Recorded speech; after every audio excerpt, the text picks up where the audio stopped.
Un film qui se déroule au fin fond de la galaxie. Tous ensemble, ils se sont donné pour but de protéger cette galaxie. Et c'est malheureusement le dernier film de la trilogie. Je veux bien entendu parler des Gardiens de la Galaxie, volume 3. Donc déjà, concernant l'image, j'ai trouvé qu'il y avait un look assez particulier dans tous les Gardiens de la Galaxie. Et le volume 3, il échappe pas à cette règle. Il y a aussi un look particulier, un look qui fait un peu années 80-90, puisque Quill vient de ces années-là, enfin a quitté la Terre dans ces années-là, et puis il y a plein d'objets, il y a un Walkman, etc.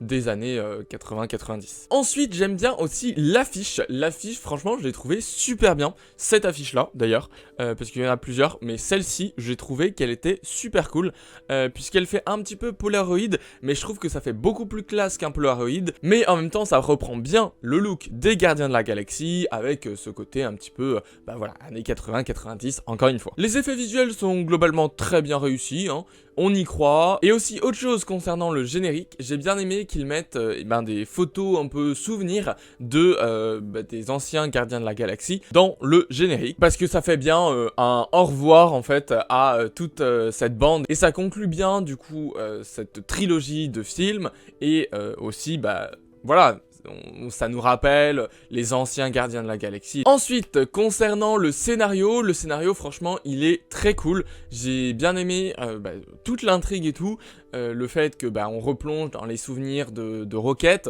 J'ai trouvé ça super intéressant, puisque ce personnage qui n'était pas forcément super développé avant, là ce personnage il prend beaucoup plus de valeur, de background, et voilà, on sent que il a vécu des choses terribles, et ça se sent encore plus maintenant. Et franchement, j'ai bien aimé les flashbacks, ça a été bien amené, et même je pense que j'ai plus aimé en fait quand on était dans les flashbacks, dans le passé de Rocket, et peut-être que ça aurait été intéressant de le construire différemment, et de construire toute une séquence, de repartir en arrière toute une séquence, et de voir Rocket qui grandit et qui essaye de s'échapper, et ensuite de revenir au moment présent pour affronter le grand méchant. Ça aurait peut-être été plus intéressant de le construire comme ça, plutôt que de faire des flashbacks comme ça, parce que là on alternait entre le passé, le présent, le passé, le présent, et moi je préférais en fait le passé, qui était beaucoup plus intéressant, puisqu'on s'attendait pas grand chose, alors que dans le présent,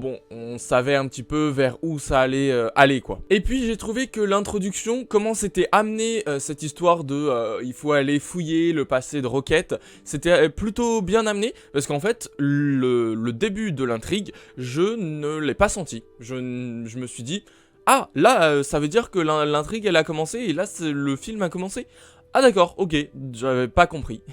Bah oui, parce qu'en fait, tout se déroule et tout. T'as l'impression qu'au début, c'est une longue introduction, mais en fait, tu te rends compte que Rocket, il a été touché, mais c'est parce que après, ils ont besoin de ça, pour ensuite commencer l'intrigue, quoi. Sans trop vous spoiler, il y a Rocket donc qui est pas top niveau santé. Pour le sauver, et Quill et toute la bande vont aller fouiller un petit peu dans le passé de Rocket, pour justement trouver en fait un patch, de quoi le réparer, parce que comme il a des trucs électriques et tout, ils doivent avoir un bout de code, bon bref. Et du coup c'est ça un petit peu l'excuse, la raison pour laquelle ils vont fouiller son passé, et on va replonger avec le méchant qui a fait des expériences sur Rocket, quoi. Mais tout ça, je l'avais pas compris au début, je me suis dit, ok, Rocket est mal en point, mais ils vont le sauver en un rien de temps, et en fait, non, c'est beaucoup plus compliqué que ça n'y paraît. Enfin, dernier point sur le scénario, le méchant, j'ai trouvé qu'il était un petit peu classique, et puis qu'on comprenait pas vraiment pourquoi il le faisait. Bon après, je pense que c'est juste qu'il est fou, voilà, c'est juste que il a besoin de dominer le monde, et du coup il crée un monde à son image, même pas à son image, il crée un monde, quoi. Le méchant, ça reprend les codes un petit peu des scientifiques fous et tout, qui essayent des trucs sur leurs victimes, et qui testent des trucs vraiment très très limites, mais bon, en soi ça a été plutôt bien amené, donc j'ai pas non plus, c'est pas un gros point négatif, quoi. Donc au final, je vous conseille d'aller voir ce troisième volet des Gardiens de la Galaxie, puisque franchement, très sympa. Merci d'avoir regardé cette vidéo jusqu'à la fin. N'hésitez pas à vous abonner, à mettre un like, ça me soutient énormément. Et puis moi je vous dis à la semaine prochaine pour de nouvelles vidéos. Salut!